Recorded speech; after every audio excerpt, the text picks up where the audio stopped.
It's May 20th. It's like 45 degrees this morning. Let's go look at some soybeans. A little chilly out here today, mid 40s. But we're looking at some beans. Customers concerned about potential replants. So out here doing some evaluations of the stand and then figure out maybe why things are a little bit thin. So first, let's figure out how to do a stand count. First, we take our tape measure and we stretch it out 17 feet 5 inches actually. Gives you 1/1000th of an acre.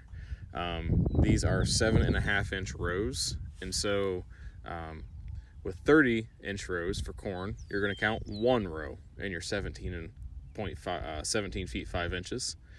With 15-inch row soybeans, you're going to count two, and then with 7.5s, because we're having that once again, you're going to count 4 rows.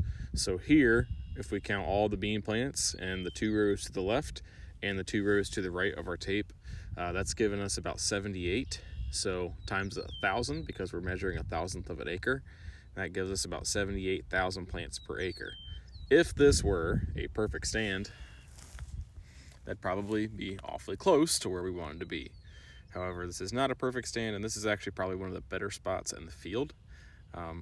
So yeah, we're probably looking at a replant situation here. Unfortunately, however you want to look at it for this grower, rain is in the forecast. This won't get replanted before the rain, and so this will give us some more time to see if maybe a few more come up, see if the stand improves at all between now and when the customer could actually get back in and replant.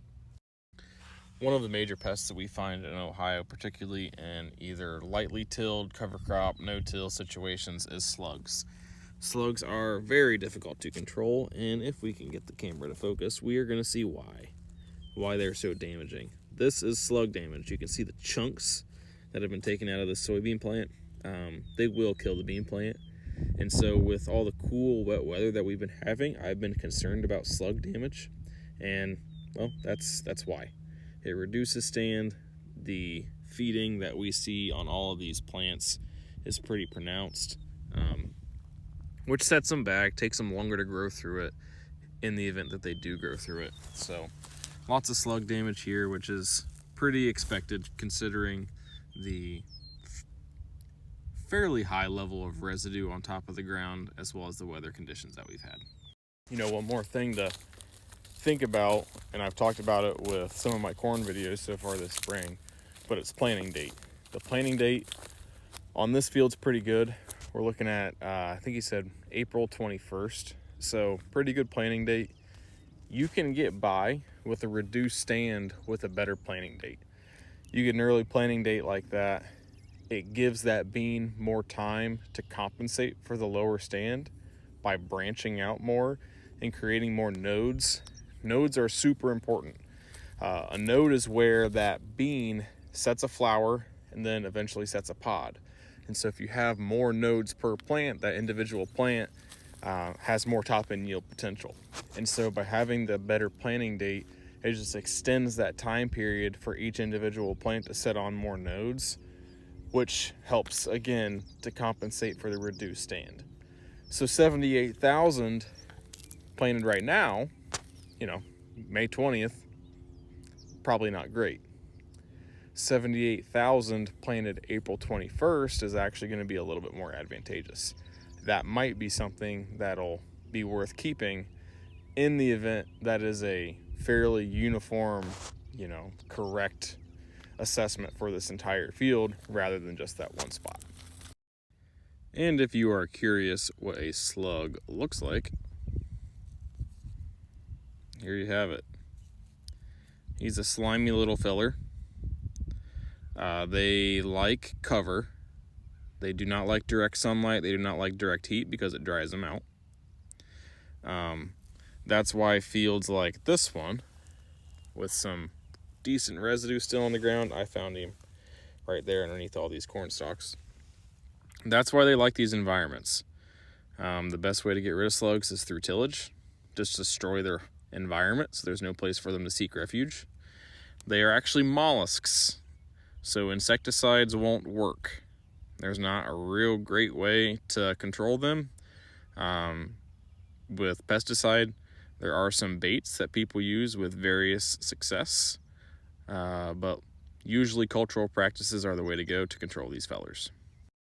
Let's see if we can find another one down this residue. We actually have another. Nope, actually this one's not coming. That one a slug got killed.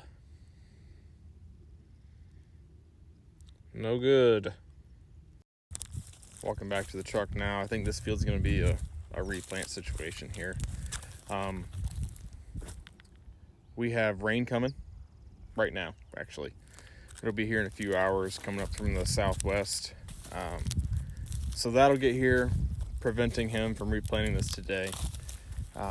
So we're looking at probably at best a few days before he could potentially get in here and replant this. With slugs, they like wet conditions, as I already mentioned, cloudy conditions, cool conditions, and that's what we're gonna have, you know, for the next few days at least. And so the question becomes, will more come?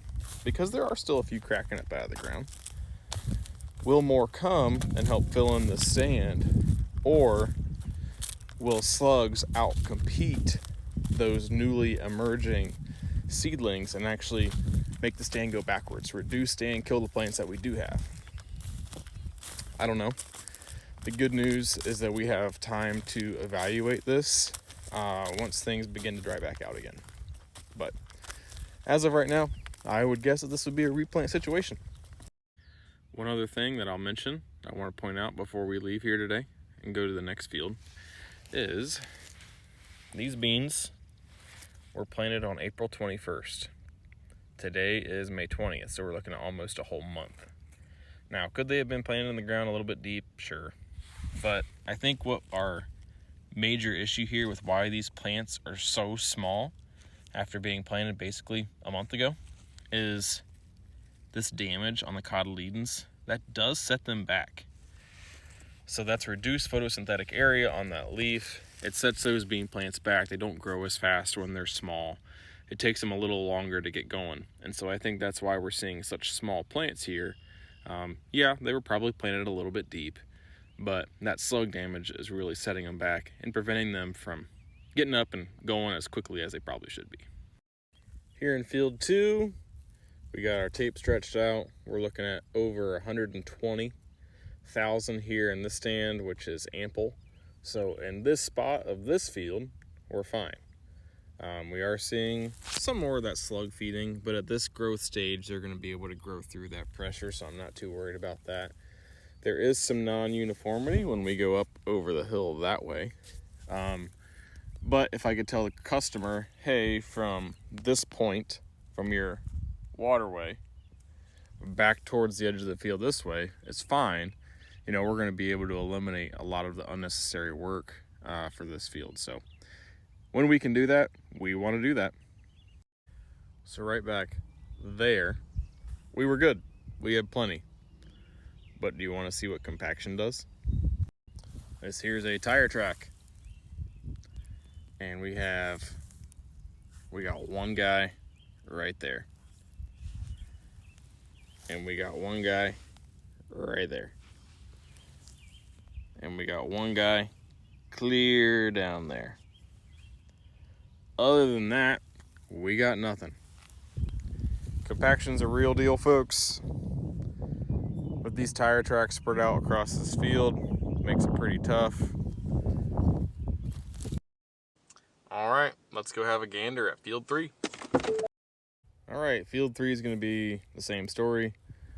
Truck is parked back there at the house. Walking back towards the woods over there. Thus far, I've seen nothing. No stand that's salvageable. We'll have a look so I can show you what we're looking at.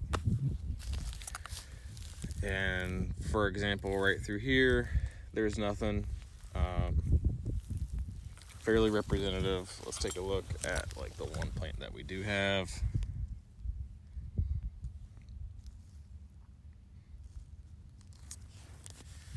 Here's another one. You can see slugs have been working on those cotyledons as well. So More of the same story here. And like I mentioned earlier, the forecast is something that slugs will very much desire. Cool, wet, lots of cloud cover. Not conducive for bean growth and really great for slugs. Here would be an example of one that got chewed off. So that feller's dead.